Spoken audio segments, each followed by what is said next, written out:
Assalamualaikum warahmatullahi wabarakatuh. Allahumma sholli ala sayyidina Muhammad wa ala ali sayyidina Muhammad.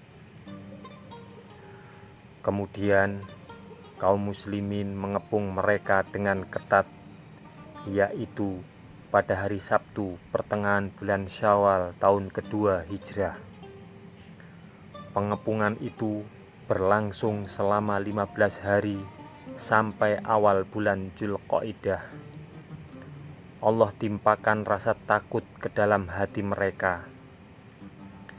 Akhirnya mereka menyerah dan bersedia menerima hukuman yang akan diputuskan oleh Rasulullah SAW menyangkut budak, harta, istri dan anak keturunan mereka. Ketika itu bangkitlah Abdullah bin Ubay bin Salul memainkan peran kemunafikannya. Dia mendesak Rasulullah SAW agar memaafkan mereka dengan mengatakan, "Wahai Muhammad, perlakukanlah para sahabatku itu dengan baik. Mereka adalah para sekutu kabilah Khazraj yang salah seorang pemimpinnya adalah Abdullah bin Ubay."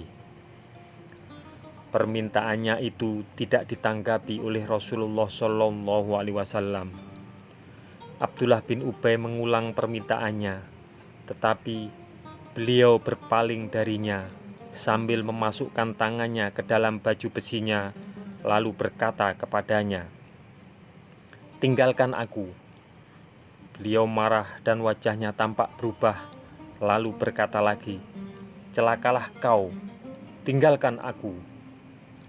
Tetapi sang munafik tersebut tetap saja pada keinginannya dan berkata, "Tidak, demi Allah aku tidak akan meninggalkan engkau sebelum engkau memperlakukan para sahabatku itu dengan baik." 400 orang tanpa perisai dan 300 orang bersenjata lengkap yang telah membelaku terhadap semua musuh-musuhku itu, apakah engkau habisi nyawanya dalam waktu sehari? Demi Allah, aku betul-betul mengkhawatirkan terjadinya bencana itu. Rasulullah SAW memperlakukan si munafik tersebut yang baru sebulan menampakkan keislamannya dengan memberikan perhatian kepadanya. Dia serahkan orang-orang Yahudi itu kepadanya dengan syarat mereka harus keluar dari Madinah dan tidak boleh hidup berdekatan dengan kota Madinah. Mereka pun keluar menuju daerah di sekitar Syam, dan tidak lama kemudian sebagian besar dari mereka meninggal dunia. Rasulullah SAW menerima harta kekayaan mereka. Dari harta tersebut beliau mengambil 3 keping uang, 2 baju besi, 3 pedang, 3 tombak dan 1/5 ghanimah. Orang yang bertanggung jawab mengumpulkan ghanimah adalah Muhammad bin Maslamah. Perang Safik. Ketika Sofwan bin Umayyah, orang-orang Yahudi dan orang-orang munafik melakukan makar, Abu Sufyan berpikir untuk melakukan suatu tindakan yang kecil risikonya, tetapi jelas pengaruhnya. Ia berupaya untuk segera melakukan tindakan untuk memelihara kedudukan kaumnya dan menunjukkan kekuatan mereka. Abu Sufyan bernazar tidak akan membasahi rambutnya dengan air karena junub sebelum menyerang Muhammad. Maka ia pun keluar membawa 200 tentara untuk memenuhi nazarnya.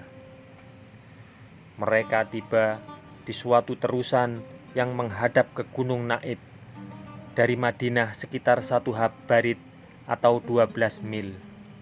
Tetapi ia tidak berani menyerang Madinah secara terang-terangan. Ia melakukan suatu tindakan seperti tindakan pembajakan, yaitu memasuki pinggiran Madinah secara sembunyi-sembunyi di tengah-tengah kegelapan malam. Dia mendatangi Huyai bin Al-Khattab dan meminta dibukakan pintu. Namun Huyai tak mau dan merasa ketakutan. Kemudian ia mendatangi Salam bin Muskam, pemimpin Bani Nazir pada saat itu. Setelah meminta izin ke Salam bin Muskam, ia pun diberi izin, diberi minum khamr dan memperoleh informasi tentang keadaan kaum muslimin pada saat ini darinya. Kemudian pada malam itu juga Abu Sufyan keluar dan menemui para sahabatnya, lalu mengutus satu pasukan dari mereka dan menyerang suatu tempat di pinggiran kota Madinah yang bernama Aril. Mereka menebang dan membakar beberapa pohon kurma, dan di sana mereka membunuh seorang laki-laki Ansor dan sekutunya yang sedang berada di kebun mereka. Setelah itu mereka melarikan diri ke Mekah. Peristiwa tersebut sampailah ke telinga Rasulullah Shallallahu Alaihi Wasallam. Lalu beliau segera mengejar Abu Sufyan dan kawan-kawannya. Akan tetapi mereka segera melarikan diri dengan sangat cepat. Mereka melemparkan bekal makanan mereka yang berupa tepung, safik dalam jumlah yang banyak untuk memperingan beban dan agar dapat lari lebih cepat lagi. Rasulullah Shallallahu Alaihi Wasallam pun sampai di Qorqoratul Qadar, kemudian kembali pulang. Dan kaum muslimin membawa tepung atau sawik yang dilemparkan oleh orang-orang kafir itu, sehingga peristiwa ini dinamakan dengan Perang Sawik. Peristiwa ini terjadi pada bulan Dzulqa'dah tahun kedua Hijriah, 2 bulan setelah peristiwa Badar. Dalam perang ini, Rasulullah menyerahkan urusan Madinah kepada Abu Lubabah bin Abdul Munzir. Semoga kisah ini bermanfaat untuk kita semua. Wassalamualaikum warahmatullahi wabarakatuh. Mudah-mudahan kelak kita akan mendapatkan syafaat dari Nabi besar Muhammad Sallallahu Alaihi Wasallam. Amin, amin, amin ya Rabbal Alamin.